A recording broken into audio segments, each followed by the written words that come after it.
Je suis arrivée à Malakoff aussitôt après la guerre de 39-45. J'ai eu tout de suite des activités avec les femmes et les enfants au travers de cette liaison avec l'Union des femmes françaises. Et au travers de ces rapports avec l'association, j'ai eu l'occasion de rencontrer M. Salagnac, qui était maire à cette période-là, et Rino Scolari, qui s'occupait plus particulièrement des questions des anciens combattants, de la libération, de la guerre.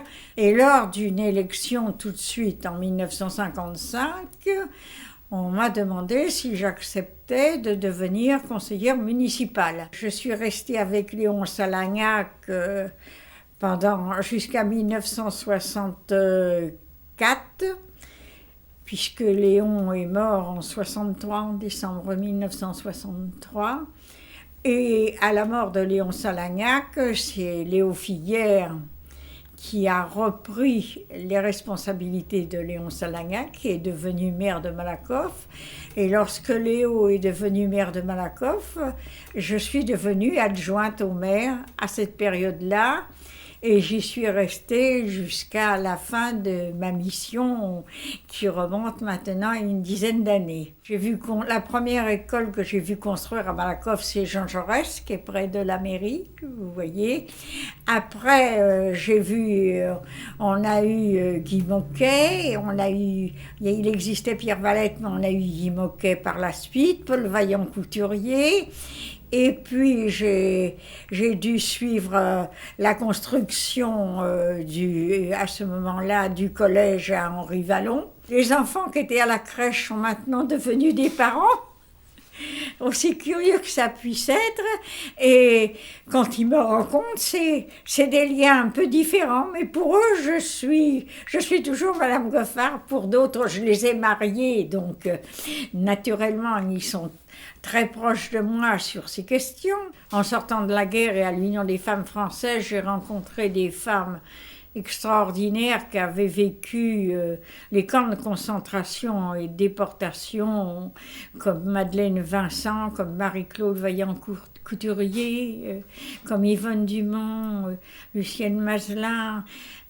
J'ai été au 10e anniversaire de la Fédération des femmes du monde entier, avec Madame Coton, qui en était la présidente à Berlin, en 1955 d'ailleurs. Jusqu'à la fin de mes jours, ça sera comme pour les anciens combattants, me battre pour que la mémoire reste pour les jeunes, qu'on puisse leur expliquer ce qu'on a vécu, tout ça, pour les protéger pour l'avenir. Toujours vécu avec des gens qui avaient des opinions différentes de moi.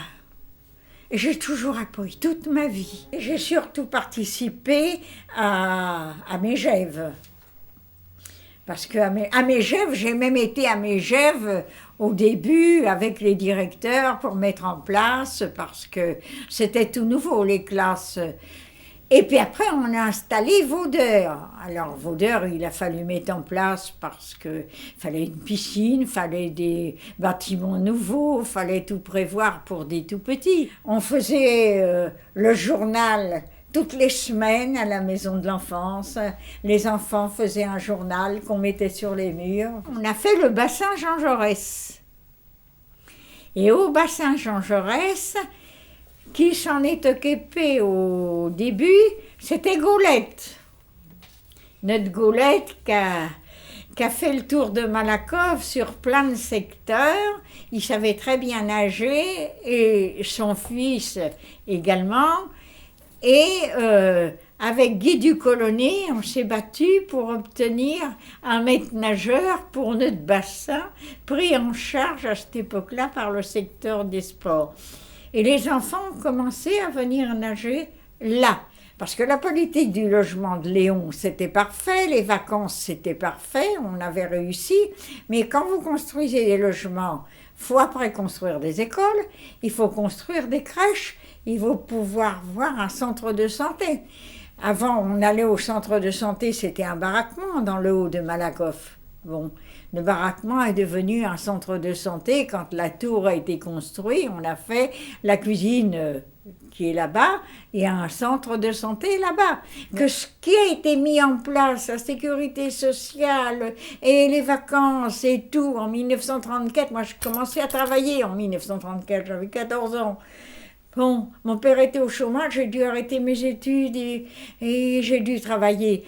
Mais 36, c'était une explosion pour tout le monde. Moi, j'ai vécu 34, j'ai vécu 36, j'ai vécu 45. Celui qui a vécu depuis 63, il ne peut pas savoir.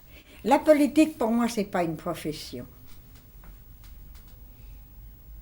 C'est pas une profession.